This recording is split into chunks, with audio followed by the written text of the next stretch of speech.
Hello everyone, and welcome to Comic Kings, a channel where we discuss all things comic booky, or just fiction in general. Today we are going to be discussing a movie that never came to be. In 2007, Warner Brothers was set to release a movie known as Justice League Mortal to the World. But unfortunately, the plans for this movie were cancelled. The movie would have been directed by George Miller, who ended up directing Mad Max Fury Road instead. This movie would have taken heavy inspiration from the Justice League animated series cartoon, a show that was greatly appreciated by the public, including by yours truly. The movie would have also taken inspiration from the hit graphic novel The Tower of Babel by Mark Waid.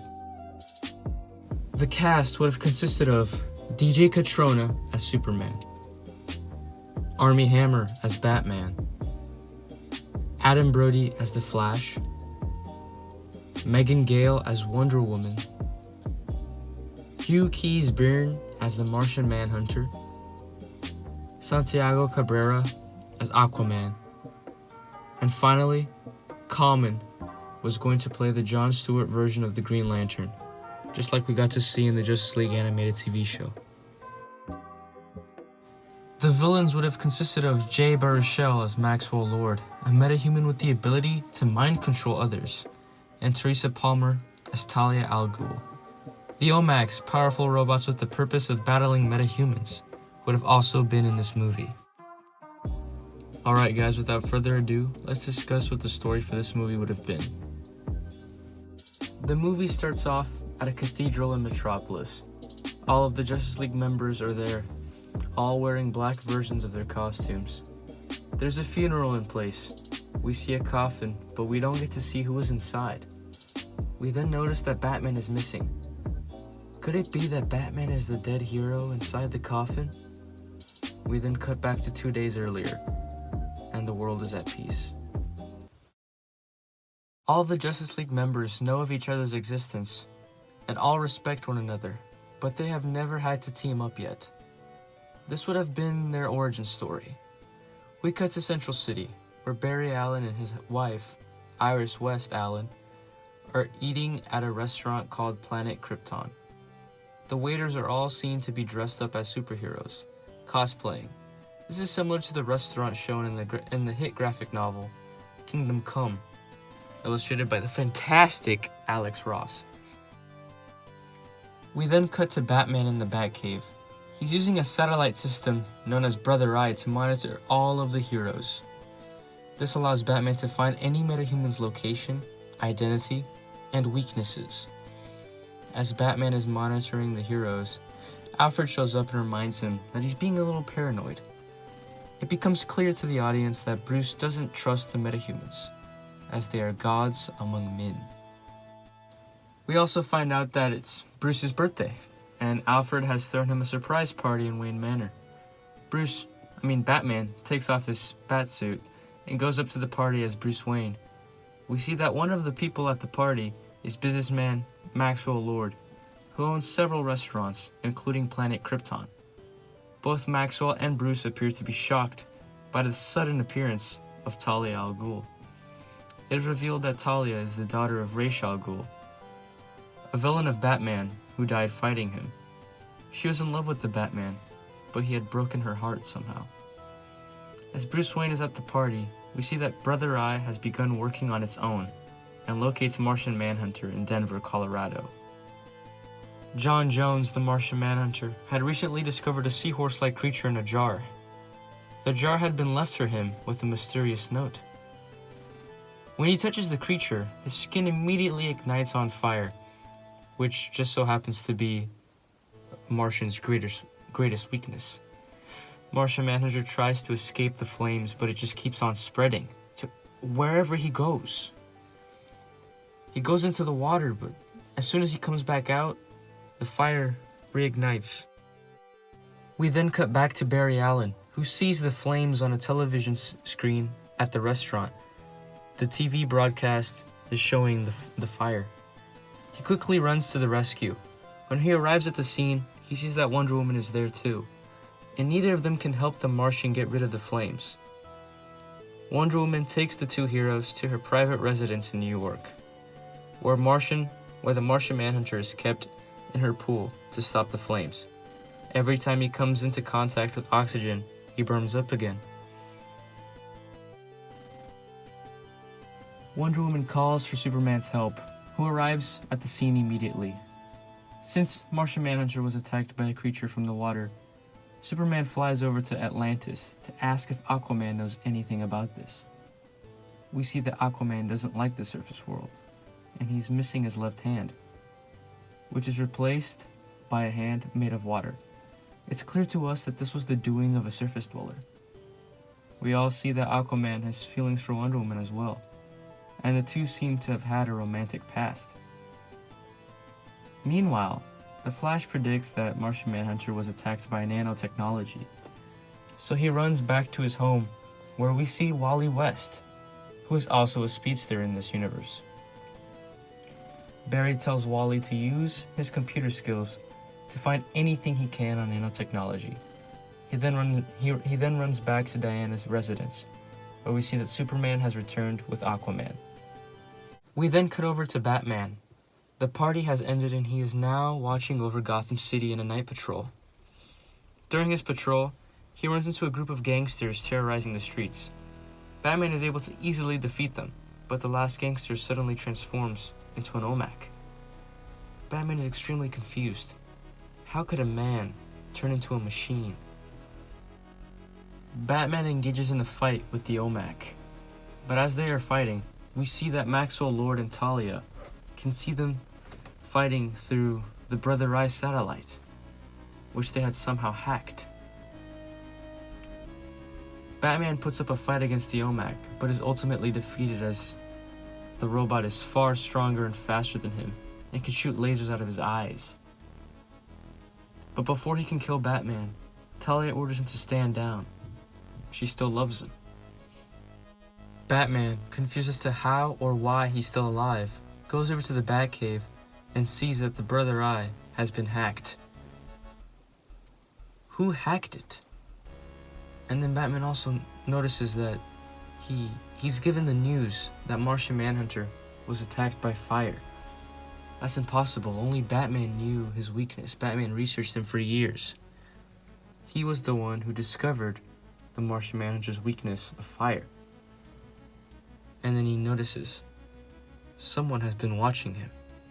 But who? We then cut to Green Lantern, who is working in his office at the Empire State Building. He's an architect, and we can see him designing a park called Hal Jordan Memorial. That's a cool little Easter egg there. As he is working, we see that he is attacked by nanotechnology all of a sudden, sneaking up on him. It makes him go blind. This makes his powers go out of control as he can no longer see the objects that he's creating with his ring. From Diana's residence, the other heroes can see green tendrils breaking through the Empire State Building, and they know that the Green Lantern is in trouble. As this is happening, a mosquito filled with nanotechnology bites Aquaman, giving him a drug that makes him afraid of water. But how could a fish be afraid of water? In fear, he takes off his water hand and throws it at Martian Manhunter. Aquaman's water hand encases the Martian Manhunter in a cocoon of water, momentarily stopping the flames. Wonder Woman picks up Aquaman while Superman flies off and saves Green Lantern. After gathering up the heroes, Superman suggests that they should travel to his Fortress of Solitude, where they would be safe from attack. We then cut back to Batman and Alfred in the Batcave. They discover that OMACs stands for a one-man army corps, and it was a secret Defense Department program that started during the Second World War. It focused on the creation of super soldiers, nanotechnology, and mind control. As they are investigating, Maxwell Lord hacks into the Batcomputer and shows Batman footage of the heroes being attacked, and Batman takes off to the Fortress of Solitude to help them. When he arrives, he tells them everything. He tells them that someone has hacked his satellite and is using it to hunt them down and exploit their weaknesses. He also explains that humans are capable of becoming OMACs as a result of nanotech. Batman then confesses that whoever is behind this is executing it the same way that he would have done it. And the other heroes are all angered by this. As this is happening, Barry's phone rings and Batman quickly tells him not to answer it. But Barry thinks it's his wife, so he answers it anyway. Suddenly, a piece of nanotech flies right out of the phone and implants itself into Barry's brain, causing him to vibrate out of control and phase through the planet, where he would be killed at the Earth's core. Wonder Woman is able to stop his fall with her lasso of truth, though, which was forged by the gods themselves. Then, Martian Manhunter helps the Green Lantern remove the nanotech from the Flash, being Jon Stewart's eyes since he can't see. They then perform the same procedure on Aquaman. Then, the Green Lantern makes a mirror with his ring for Martian Manhunter to shoot his Martian vision into, which deflects back at him and kills the nanotech on his skin, ending the flames. Finally, Aquaman uses his water hand to drown out the nanotech from inside Green Lantern. The heroes are all back in good shape. Batman quickly decides that he's going after whoever's behind this on his own. Back in the Batwing, Batman sees that whoever's behind this has created a file on him, the same type of file that Batman had made for the other heroes in Brother Eye. When Batman looks at the list of weaknesses for him, he sees one word: love. He then sees footage of himself with all of his love interests over the years. We see footage of him kissing Julie Madison, Silver St. Cloud, Vicky Vale, Catwoman, and finally, Talia. Batman has a flashback to 6 months ago, his love affair with Talia.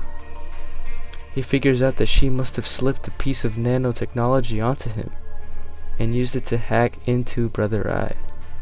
He was betrayed by a kiss. As Batman takes off after Talia, we see that Wonder Woman and the Flash have traveled back to planet Krypton, where they plan to meet with Wally West to gain the information on the nanotech he's been researching. Wally explains that the OMAC program had experimented on kids to give them mind control abilities. All of the kids that were experimented on died, except for one, a boy named Johnny Wilkes, in the 1980s. Wally runs the photo of Johnny. Sorry, I can't speak. He runs the photo of Jonah through a forensics program to see what he would look like now as an adult, and they see the face of Maxwell Lord. We then cut back to Batman, who has tracked down Talia to Lord's residence, and he too realizes that Lord is behind this. Talia explains to Batman that she wants to take away everything from him the same way he had taken everything away from her. She had gone against her own father for him, and he had abandoned her in return. Lord then comes into the room with 3 OMAC bodyguards who attack Batman. Batman holds his ground for a while, but there are too many of them, and he is defeated. Maxwell shows Batman a screen of people all over the world turning into OMACs, and Talia begins to feel guilt and regret. Then, the Martian Manhunter uses his telepathy to see that Batman is in trouble, and informs the League. Superman and Wonder Woman both break in and help Batman. Together, the 3 of them are able to take down the OMACs, as it's now 3-on-3. Maxwell Lord then uses his powers to brainwash Superman, causing him to fight Wonder Woman in an epic battle across the city. The images you see right now are concept art from the cancelled movies. Aquaman then shows up and takes Wonder Woman's place in fighting Superman, distracting him as she can go back to face Maxwell Lord. Then the rest of the Justice League arrives and fights Superman off. Wonder Woman is able to fly back to Lord's residence and confronts him. He says the only way for his control over Superman to end is if Wonder Woman were to kill him. Superman is able to fight off the League and flies back to Wonder Woman, choking her. Before Superman can kill Wonder Woman, however, Batman comes out of nowhere and snaps Lord's neck, breaking his control over Superman. Suddenly, Lord's consciousness travels into Brother Eye and takes Talia's body as a host, using her life force as a battery. Lord uses Brother Eye to control all the OMACs in the world, and explains how he had placed nanotechnology in the food of the restaurant he owned, Planet Krypton. Whoever ate the food ate the nanotech, so whoever ate the food was being transformed into an OMAC. This causes the Flash to turn into an OMAC, and since the Speed Force increases the energy in his life force, he becomes OMAC Ultra, the strongest OMAC. And Lord then shifts his consciousness over from Talia to Barry, controlling him. As the Justice League fights OMAC Ultra and the other OMACs, Batman stays by Talia's side. She gives him a kiss before the rest of her life force is drained away and she dies. Martian Manhunter is able to tap into Barry's mind inside of OMAC Ultra, allowing Barry to control Lord instead of the other way around. Barry then runs faster than ever, taking OMAC Ultra and Maxwell Lord's consciousness with him through the speed barrier. Barry says his last words to his wife, Iris, and then dies with Maxwell in the Speed Force. Barry sacrificed himself to save the world. All the other OMACs disintegrate.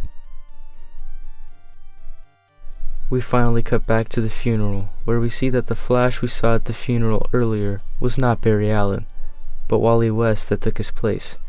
This is just like the comic books. When Barry Allen dies as the Flash, Wally West becomes the new Flash. Batman then shows up to the cemetery late at night to pay his tribute. He tells Barry, Godspeed, Barry. The movie ends with the Justice League united. Wally West is the new Flash. Then on a TV broadcast, the heroes see that there's a threat coming from outer space. Starro the Conqueror. The movie ends with the Justice League flying into space, getting ready to fight Starro.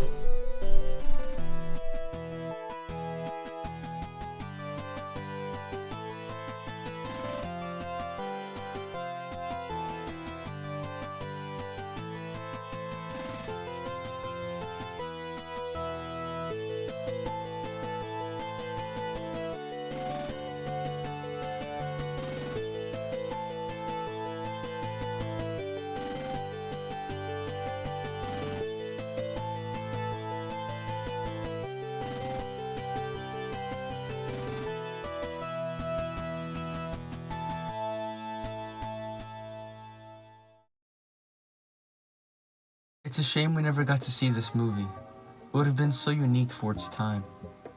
Alright, now it's time for us to rank this thing. I was honestly very entertained while reading the script. I loved the way all the characters interacted and I really liked the story. It's also nice that we got to see a villain other than Darkseid battle the Justice League for once. Or, well, this monstrosity.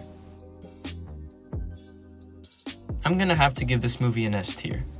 This is probably gonna be the highest rank I'm gonna give to any movie during the series that I'm doing, where I'm going to be going over and ranking canceled superhero films. Alright everyone, that's that. That's gonna be the end of the video. Thank you all for tuning in to Comic Kings. Don't forget to smash that like button and subscribe if you'd like to see more of these in the future.